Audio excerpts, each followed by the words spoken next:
Hi there, welcome back to the first video of 2022. In today's video, I'm going to talk about one of the famous diet protocols, that is intermittent fasting.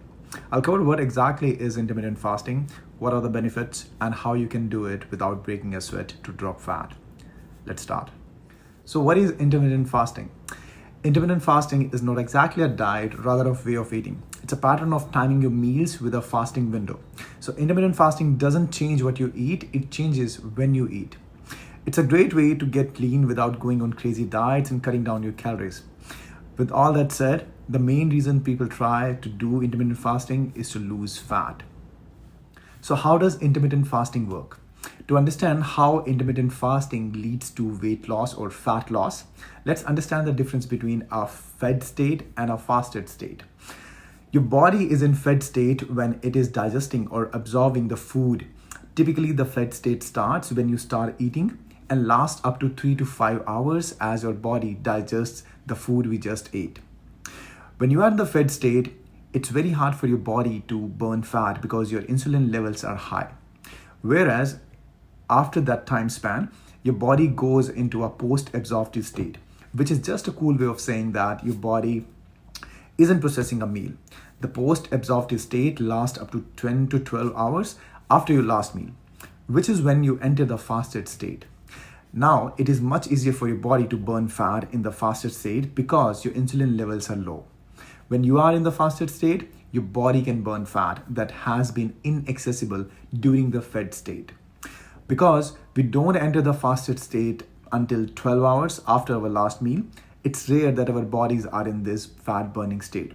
This is one of the reasons why many people who start intermittent fasting will lose fat without changing what they eat, how much they eat, or how often they exercise. Fasting puts your body in a fat burning state that you rarely make it to during the normal eating schedule. So what are the benefits of intermittent fasting other than the apparent fat loss? 1. Intermittent fasting makes your day easy. As intermittent fasting reduces the number of times you eat, you don't fret about food preparation and cooking. I personally follow intermittent fasting when I travel and don't have access to my kind of food. It makes my traveling and day I'm traveling really easy.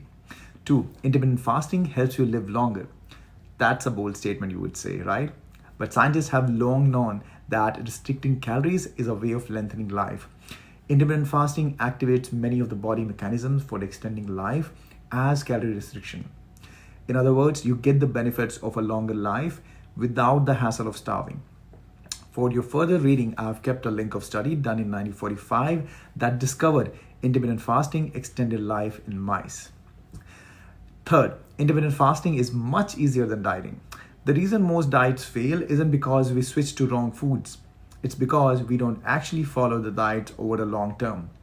This is where intermittent fasting works, because it's relatively easy to implement compared to calorie restricting diets once you get over the idea that you need to eat all the time.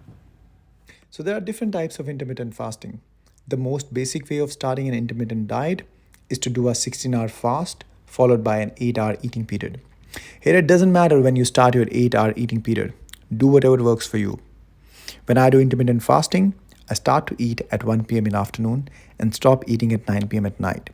So 1 p.m. to 9 p.m. is my eating window, and from 9 p.m. to 1 p.m. next day is my fasting period. I choose my fasting at night for 2 reasons.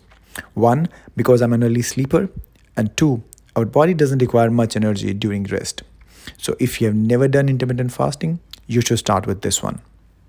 The second one is 24-hour fast in a week. It is slightly difficult than the 16 and 8-hour concept because here you are not eating anything for the whole day. Many people are comfortable doing it, as fasting is also part of many religions, but I personally don't prefer this one. So in this example, dinner on Monday is your last meal of the day, then you fast until dinner on Tuesday. This schedule has the advantage of allowing you to eat every day of the week while still reaping the benefits of fasting for 24 hours.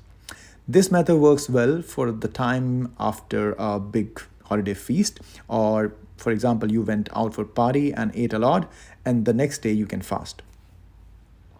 The last method is the most difficult one. Here you fast on alternate days. So, for example, if you would eat lunch on Sunday night, then not eat again till Monday evening. On Tuesday, however, you would eat all day and then start the 24-hour fasting cycle again after dinner on Tuesday evening. So, this style of intermittent fasting seems to be used often in research studies, but I'm not particularly fond of this. All right. Thank you for watching, guys. See you again next time with another topic. Till then, stay safe, stay healthy, and stay consistent.